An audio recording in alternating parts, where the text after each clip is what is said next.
Greetings, y'all. Okay, so this video is about the Rachel lady who is in the news right now. And basically what I'm trying to do in this video is I'm trying to avoid the opinions.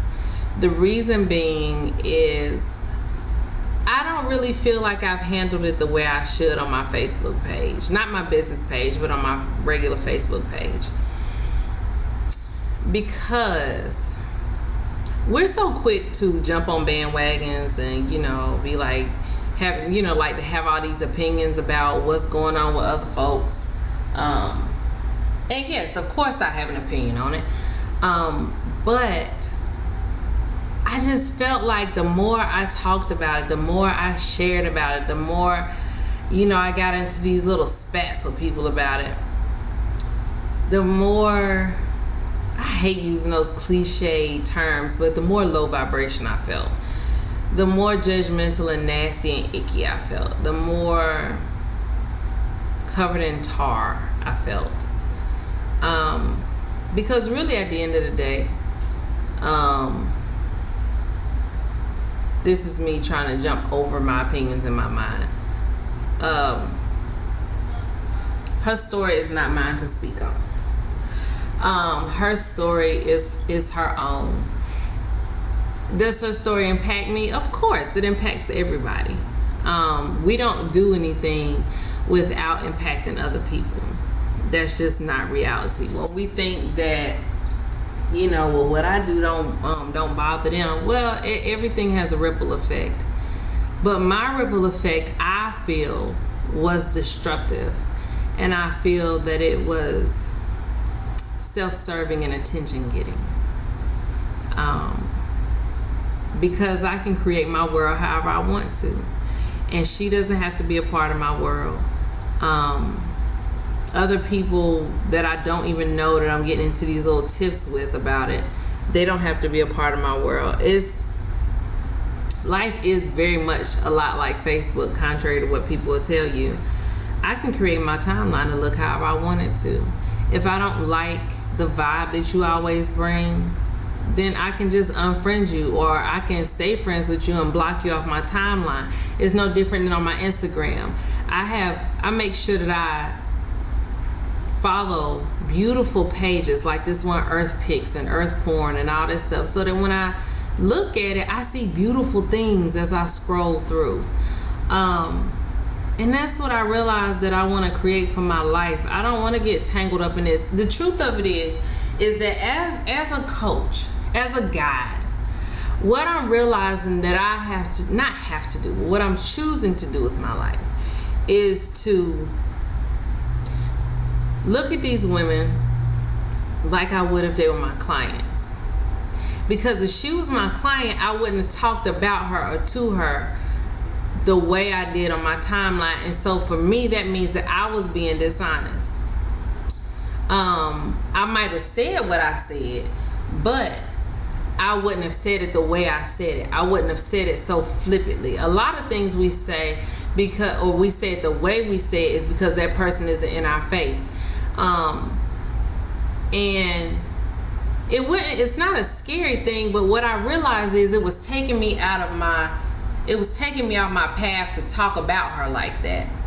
At the end of the day, skipping over opinions. At the end of the day, I want to do things from a place of love. I want to do things from a place of healing. Now, sometimes healing doesn't feel good. Sometimes the things I have to say to my clients, they may not like. And that's okay.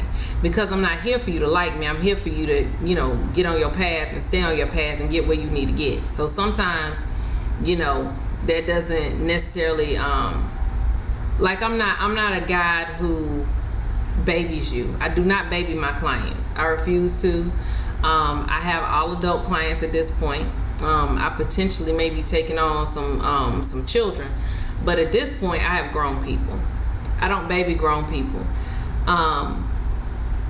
But I don't speak in a nasty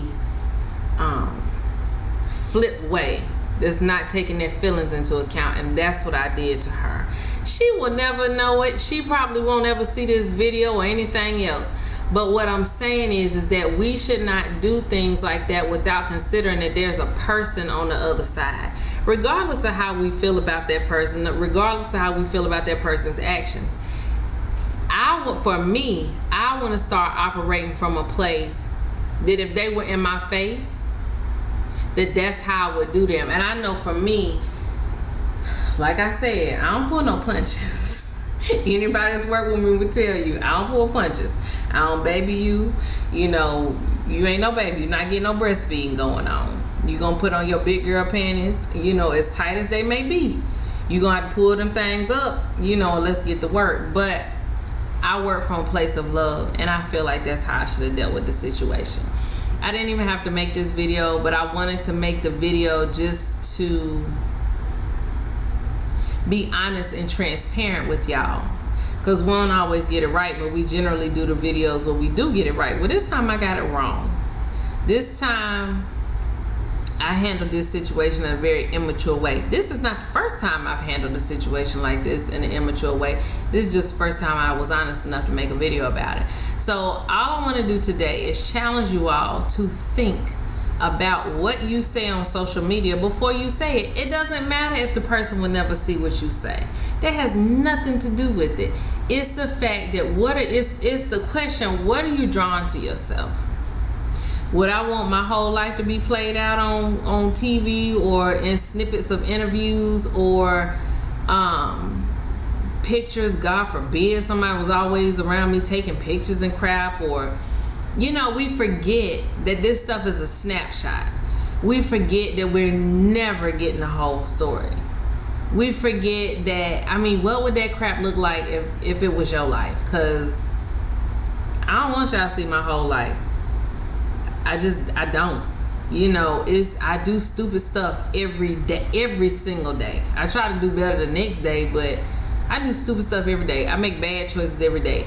I say something I shouldn't just about every day.